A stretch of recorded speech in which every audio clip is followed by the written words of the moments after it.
Hello दोस्तों, स्वागत है आप सभी का हमारे इस वीडियो में। दोस्तों आज हम स्टार्ट कर रहे हैं क्लास 12th भौतिक विज्ञान को। और इस भौतिक विज्ञान को हम केवल पढ़ेंगे ही नहीं बल्कि जितना हो सकेगा हम एक्सपेरिमेंट कर कर भी समझेंगे। जैसे अगर हम भौतिक विज्ञान में जितने भी टॉपिक्स पढ़ा रहे हैं उनमें जितना संभव हो सकेगा हमसे उतना मैं आपको एक्सपेरिमेंट कर कर भी दिखा दूंगा। तो इससे क्या होगा कि वो जो टॉपिक होगा उसको आप लाइफ टाइम के लिए तैयार कर लेंगे और आपको वो बहुत ही आसानी से समझ में आ जाएगा। तो बिना किसी देरी के हम करते हैं वीडियो को स्टार्ट। दोस्तों आपके भौतिक विज्ञान का जो पहला चैप्टर है वो है विद्युत आवेश तथा क्षेत्र, जो कि यहां पर हमने डाल दिया। उसके बाद में इसका जो सबसे पहला टॉपिक है वो आपका है आवेश, जिसकी परिभाषा हमने यहां पर लिख दी है। लेकिन यहां पर हम इस परिभाषा को पहले नहीं पढ़ेंगे। हम क्या करते हैं कि सबसे पहले इस आवेश के बारे में हम एक एक्सपेरिमेंट कर लेते हैं, दो एक्सपेरिमेंट कर लेते हैं। इससे क्या होगा कि हम इसको जान पाएंगे अपनी आंखों से।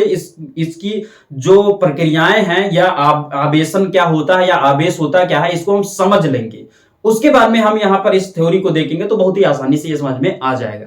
तो करते हैं हम एक छोटा सा एक्सपेरिमेंट। दोस्तों यहां पर क्या है कि जैसे यहां पर सबसे पहले मैं इस बैलून से करता हूं। यहां पर एक बैलून है और उसके बाद में हम यहां पर कुछ इस तरीके से बहुत सारे कागज के छोटे टुकड़े ले लिए। यहां पर आप ध्यान से देख सकते हैं। अब हम क्या करते हैं कि इस बैलून को कुछ इस तरीके से अपने बालों में रगड़ते हैं। तो यहां पर मैं इसको रगड़ रहा हूं। रगड़ने के बाद में मैं इसके पास ले जाऊंगा तो यहां पर आप देखिए कि ये जो कागज है ये इस पर चिपक रहा है। कुछ इस तरीके से आप देख सकते हैं। दोबारा से रगड़ेंगे। यहां पर अगर आप ध्यान से देखेंगे तो ये कुछ इस तरीके से यहां पर इस पर चिपक रहा है। तो ये क्यों चिपक रहा है? क्योंकि हम जब इस बैलून को अपने बालों में इसको रगड़े तो रगड़ने के कारण हुआ घर्षण, और घर्षण के कारण क्या हो गया कि ये जो बैलून था ये आवेशित हो गया। और आवेशित होने के कारण क्या हुआ कि ये अन्य वस्तु को आकर्षित करने लगा या अपनी ओर खींचने लगा। एक बल लगाने लगा अपनी ओर, इस कागज पर खींचने का, यानी एक आकर्षण बल लगाने लगा। और इसी कारण से ये जो आपका कागज था ये इसके पास खींचा चला आ जा रहा था। एक एक्सपेरिमेंट हम और कर रहे हैं। यहां पर कुछ इस तरीके से दो बैलून हमने यहां पर लटका दिया है धागों की सहायता से। अब अभी अगर आप ध्यान से देखेंगे तो दोनों बैलून यहां पर देखेंगे तो अभी टच है। लेकिन अगर मैं इन दोनों बैलून को कुछ इस तरीके से पकड़ूं और इनको हम बालों में रगड़ूं, तो इसको मैं रगड़ता हूं कुछ देर तक।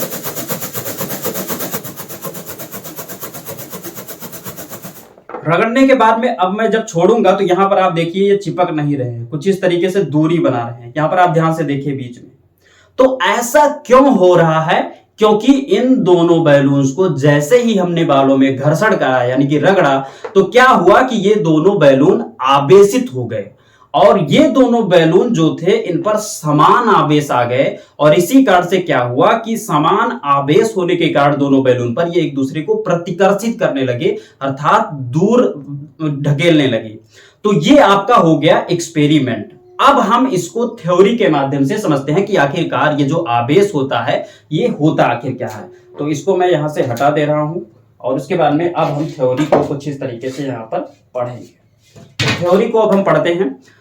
थ्योरी में जो हमारा आवेश है उसमें हमने लिखा है कि विद्युत आवेश वह गुण है जो किसी वस्तु में यदि उत्पन्न हो जाए तो वह वस्तु अन्य वस्तुओं को आकर्षित अथवा प्रतिकर्षित करने लगती है। अर्थात क्या हमने बताया कि अगर ये जो परिभाषा ये क्या कह रही है कि अगर कोई किसी वस्तु में आवेश का गुण उत्पन्न हो जाए तो वो किसी दूसरे वस्तु को आकर्षित या प्रतिकर्षित करने लगेगी, अर्थात या तो अपनी ओर खींचने लगेगी या उसको दूर ढकेलने लगेगी। और यही प्रक्रिया जो होती है ये आवेश कहलाती है। तो हुआ क्या कि जब हम इसको बालों में रगड़े तो इसके अंदर आवेश का गुण आ गया, अर्थात ये आवेशित हो गया। और आवेशित होने के कारण जब हम इसको कागज के पास ले गए तो कागज को ये अपनी ओर खींचने लगा। तो यही क्रिया जो होती है ये आपकी क्या कहलाती है, यही जो गुण इसमें उत्पन्न हुआ आकर्षण करने का, यही गुण आपका कहलाता है आवेश। तो इसको हमने बहुत ही आसानी से लिख दिया है, ये आपका इसकी हो गई परिभाषा। उसके बाद में अब हम अगला हेडिंग डालते हैं। अगला हेडिंग हमारा होगा आवेश के प्रकार। यहां पर हम लिखेंगे आवेश के प्रकार। तो आवेश जो होता है, आवेश मुख्य रूप से दो प्रकार का होता है। तो यहां पर हम लिख देंगे कि आवेश मुख्य रूप से दो प्रकार का होता है। पहला आपका हो जाएगा धन आवेश, धन आवेश, और दूसरा आपका हो जाएगा ऋण आवेश, ऋण आवेश। एक हो जाएगा आपका धन आवेश और एक आपका हो जाएगा ऋण आवेश। अब धन आवेश और ऋण आवेश क्या होते हैं इसको समझिए। इसको समझने के लिए सबसे पहले मैं यहां पर दो चित्र बनाता हूं। यहां पर मान लेते हैं कि ये कुछ इस तरीके से एक बैलून का परमाणु है। परमाणु क्या होता है? परमाणु किसी भी वस्तु का सबसे छोटा भाग होता है। जैसे बैलून जो होता है वो छोटे छोटे कणों से मिलकर बना होता है। बैलून के अंदर वायु भर जाता है तो उसको भी बहुत सारे कण उसके अंदर होते हैं, वायु के कण। तो जो छोटा कण होता है उसको मान लीजिए कि वो एक परमाणु होता है। और पिछली कक्षा में आप पढ़ चुके हैं कि परमाणु जो होता है, परमाणु के बीचों बीच में कुछ इस तरीके से मैं दो परमाणु बना दे रहा हूं यहां पर ये। तो ये जो परमाणु होता है, परमाणु के बीचों बीच में नाभिक होता है। क्या होता है? नाभिक होता है। ये कुछ इस तरीके से। और इस नाभिक में धन आयन रहते हैं। धन आयन मतलब प्रोटॉन और न्यूट्रॉन। प्रोटॉन और न्यूट्रॉन जो होते हैं ये धन आवेशित होते हैं, तो इसमें धन आयन होते हैं। उसके बाद में ये जो आपका बाहरी कक्षक होता है इसमें रहते हैं आपके इलेक्ट्रॉन अर्थात ऋण आयन। इसको आप पिछली कक्षा में बहुत ही आसानी से पढ़े होंगे, केमिस्ट्री में भी और फिजिक्स में भी। तो ये जो आपका हो गया, इसमें क्या हो गया कि ये बाहरी कक्षक में ऋण आयन होते हैं और इसके अंदर धन आयन होते हैं। तो यही चीज यहां पर भी है। इसके बाहरी कक्षक में ऋण आयन अर्थात इलेक्ट्रॉन रहते हैं और आंतरिक कक्षक में प्रोटॉन और न्यूट्रॉन यानी कि धन आयन रहते हैं। इतनी बात हो गई। अब एक चीज ये भी जान लीजिए कि जितनी संख्या में यहां पर धन आयन होंगे इस नाभिक में, उतने संख्या में इसके बाहरी कक्षक में इलेक्ट्रॉन भी होते हैं। अगर कोई वस्तु है उसके परमाणु के बारे में बताया जाए तो उसके नाभिक में, जिसके नाभिक में जितना धनायन होगा उसके बाहरी कक्षक में उतने इलेक्ट्रॉन भी होंगे अर्थात ऋण आयन भी होगा। यानी कि इस धनायन और ऋण आयन की संख्या बराबर होती है।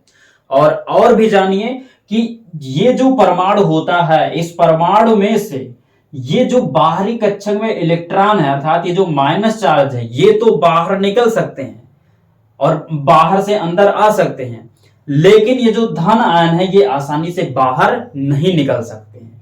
ये चीज आप जान लीजिए। अब मान लीजिए कि कोई एक बैलून का ये चित्र हो गया परमाणु का और एक दूसरे बैलून का चित्र हो गया ये परमाणु का। अब यहां पर सबसे पहले हम धन आवेश की बात करते हैं।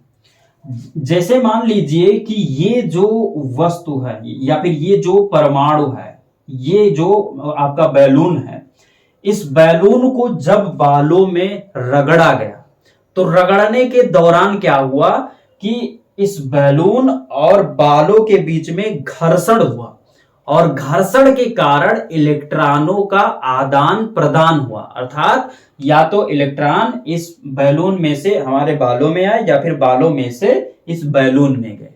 तो पहला दो कंडीशन हुए, या तो बालों में से इस बैलून में गए थे या फिर बैलून में से इलेक्ट्रॉन हमारे बालों में आए। दो ही चीज हो सकती है। तो पहली चीज पर हम बात करते हैं। मान लीजिए कि ये जो बैलून है इसको जब हमने बालों में रगड़ा तो हुआ क्या कि इसमें जो ऋण आयन थे, बैलून में जो ऋण आयन थे, ये हम निकल कर यानी कि ये निकल कर हमारे बालों में आ गए। समझ में आया? इस बैलून को जब हमने बालों में रगड़ा तो इस बैलून, यहां पर देखिए, जैसे इस बैलून को जब हमने बालों में रगड़ा तो इसमें जो इलेक्ट्रॉन थे वो निकलकर हमारे बालों में आ गए।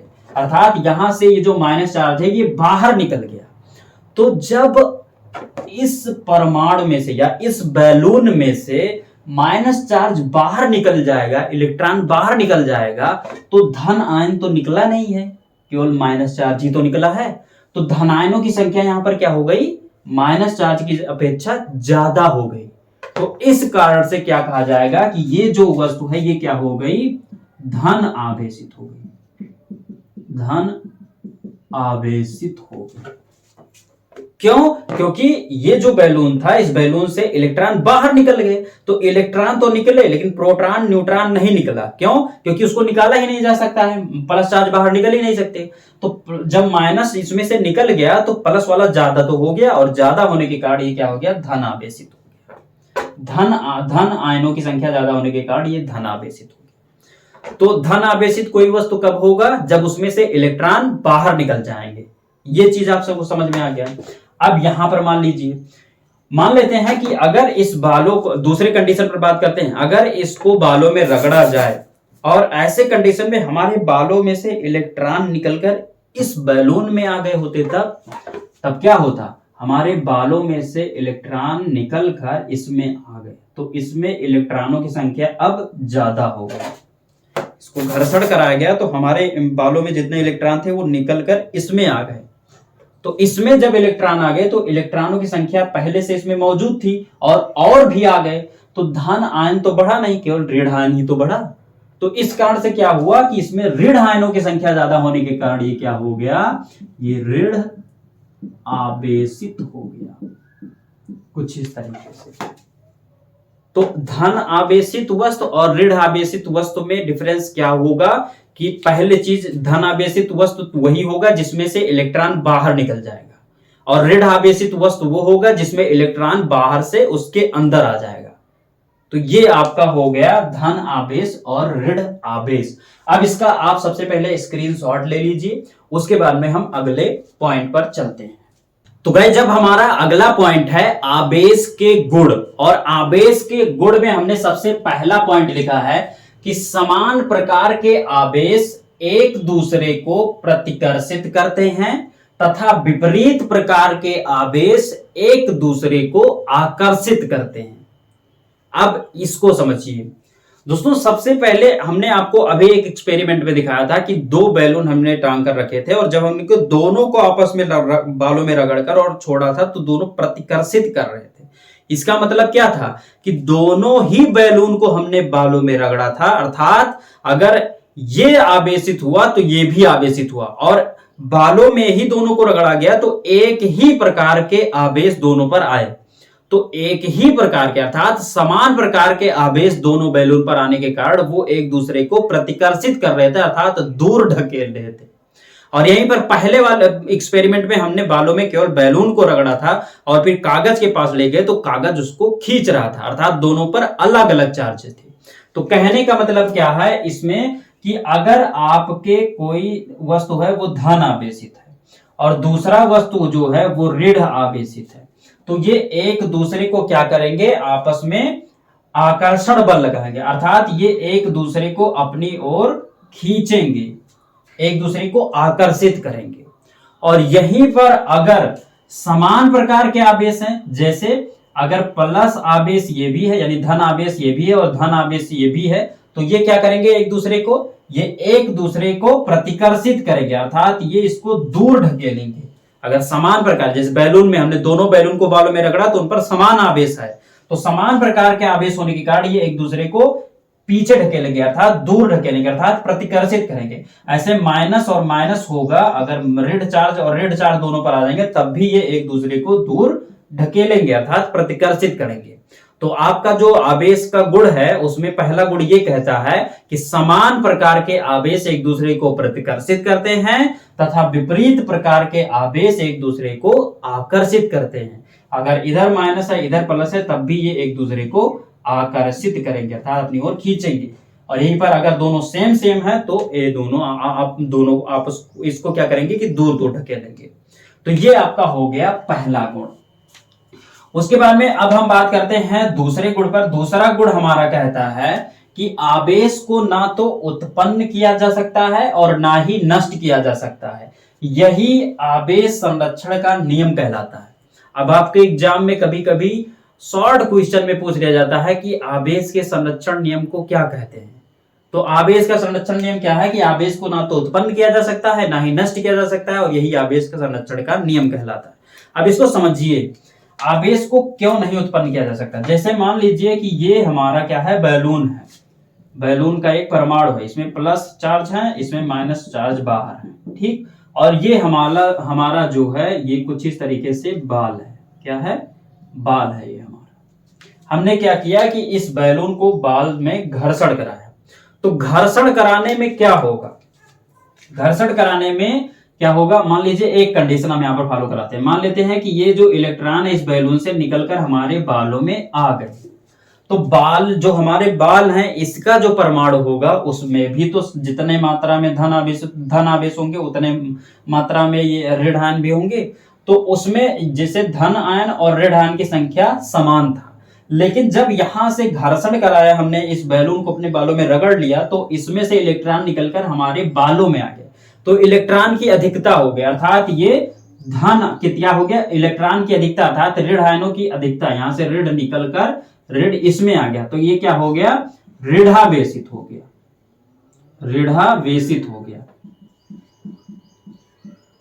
अब एक चीज यहां पर गौर कीजिए कि अगर यहां से इलेक्ट्रॉन निकलकर इसमें आए तो जितने मात्रा में यहां पर इलेक्ट्रॉन आए उतने मात्रा में यहां पर धन आयन की अधिकता हुई, क्योंकि अगर यहां पर 10 प्रोटॉन है अर्थात 10 धन आयन है और यहां पर 10 ऋण आयन है, तो 10 में से अगर 2 यहां पर निकल गए तो यहां पर कितने बचे, 8 ऋण आयन बचे ना। लेकिन यहां पर ये जो धन आयन है ये 10 के 10 अर्थात 2 की अधिकता धन आयन यहां पर हो गई और ऋण आयन की संख्या यहां पर 2 अधिक हो गया।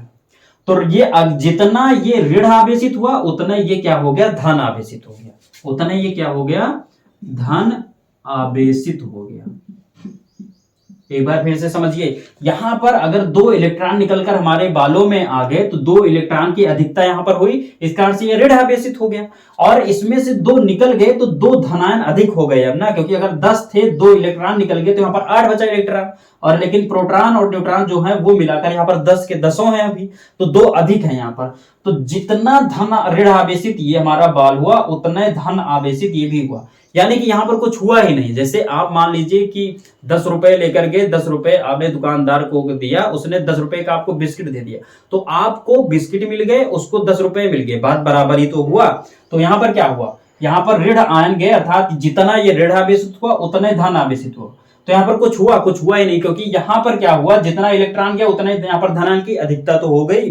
तो यही इसीलिए कहा गया कि ये जो आवेश है, आवेश को ना तो उत्पन्न किया जा सकता है, आवेश को उत्पन्न नहीं किया जा सकता है, और ना ही उसको नष्ट किया जा सकता है। बस क्या हो सकता है, इसमें इलेक्ट्रॉनों का आदान प्रदान हो सकता है, एक आवेश को एक रूप से दूसरे रूप में परिवर्तित किया गया है, केवल यहां से इलेक्ट्रॉन उसमें गए हैं, उसमें और इलेक्ट्रॉन जाने के कारण यहाँ पर धनायन अधिक हो गए, तो ये धन आवेशित, जितना ये धन आवेशित उतना ऋण आवेशित, तो बात बराबर हुआ।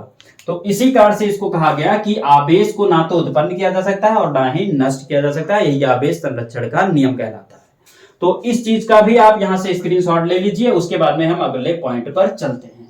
अब हमारा अगला पॉइंट है आवेश का क्वांटीकरण। अब ध्यान दीजिए कि आवेश का क्वांटीकरण जो कहता है, उसको सबसे पहले मैं एक बार पढ़ देता हूं। यहां पर हमने लिखा है, किसी भी वस्तु पर आवेश की मात्रा एक इलेक्ट्रॉन पर आवेश की मात्रा के पूर्ण गुणज के रूप में होता है, अर्थात या E 2E 3E 4E dot dot dot इसके रूप में होती है, ये आवेश का क्वांटीकरण कहलाता है।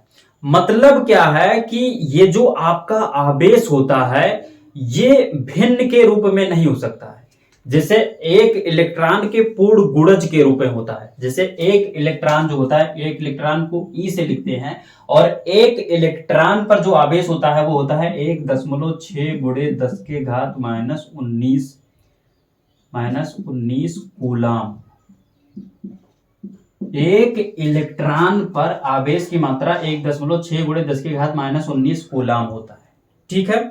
अब इसके पूर्ण गुणज के रूप में होता है, अर्थात ये नहीं हो सकता है कि इतने बटे इतना E, जैसे हो सकता है कि 2E 3E यानी 3 इंटू इतना हो जाएगा, इस तरीके से हो सकता है। ऐसा नहीं हो सकता है कि यहां पर हो जाए 1/2E 1/3E, यानी बटे के रूप में, भिन्न के रूप में नहीं हो सकता है। जो भी होगा वो पूर्ण गुणज के रूप में होगा, वो पूर्ण संख्या जो होगी, जैसे 2 से गुणा होगा, 3 से गुणा होगा, इस तरीके से होगा, भिन्न के रूप में नहीं होगा। और यही आपका कहलाता है आवेश का क्वांटीकरण। तो ये इसका एक गुण हो जाता है। अब यहां से एक सूत्र बनता है, उसको यहां पर ध्यान से देखिए दोस्तों। आवेश को लिखा जाता है Q से। क्या लिखा जाता है? Q से।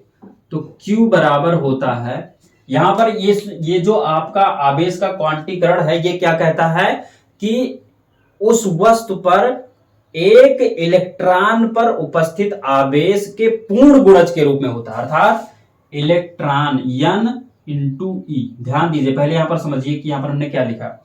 यहां पर लिखा है Q बराबर NE। इसी परिभाषा से हमें ये चीज मिली। क्या मिली? यहां पर लिखा है किसी वस्तु पर आवेश की मात्रा एक इलेक्ट्रॉन पर आवेश की मात्रा के पूर्ण गुणज के रूप में होता है। अर्थात जो जब भी आवेश का मान जब भी हमें मिलेगा वो इलेक्ट्रॉन के पूर्ण गुणज के रूप में ही मिलेगा। तो इलेक्ट्रॉन से गुणा तो हमेशा होगा जब यहां पर आवेश का मान हमें मिलेगा, साथ में पूर्ण गुणज होगा, अर्थात n क्या है? n हमारा पूर्ण गुणज के रूप में हो जाएगा। यहां पर n हमारा नंबर ऑफ इलेक्ट्रॉन हो जाएगा, अर्थात इलेक्ट्रॉन की संख्या हो जाएगा। यहां पर ये जो हमारा n है वो क्या है? इलेक्ट्रॉनों की संख्या। n हमारा क्या दर्शाता है? इलेक्ट्रॉनों की संख्या। और E जो हमारा है वो एक इलेक्ट्रॉन पर आवेश, इलेक्ट्रॉन पर आवेश, जो कि कितना होता है? 1.6 गुणे 10 की घात -19। अर्थात इसको और सरल कर लिखे तो हम यहां से लिख सकते हैं Q बराबर N इंटू 1.6 गुणे 10 की घात -19 कूलाम। ये भी यहां पर हम इसको लिख सकते हैं। तो यहां से हमें एक सूत्र मिल गया। क्या सूत्र मिला? Q बराबर NE। इस सूत्र के पर आधारित हम क्वेश्चन करेंगे और इस पर क्वेश्चन आ भी जाते हैं कभी कभी आपके शॉर्ट क्वेश्चन में या वस्तुनिष्ठ में, इस तरीके के क्वेश्चन दिए जाते हैं। तो गाइस आज के इस क्लास में बस इतना ही। हमने आवेश के बारे में पूरी जानकारी यहां पर ले ली है, इसको एक्सपेरिमेंट के माध्यम से समझ ली है। अब जो हमारा अगला जो सेशन होगा या अगला जो एपिसोड होगा उसमें हम कूलाम के नियम को बहुत ही बेहतर ढंग से पढ़ेंगे। आई होप कि ये वीडियो आप सभी को अच्छी लगी होगी। अगर वीडियो अच्छी लगी तो वीडियो को लाइक कीजिए। मिलेंगे किसी नई वीडियो में, तब तक के लिए जय हिंद।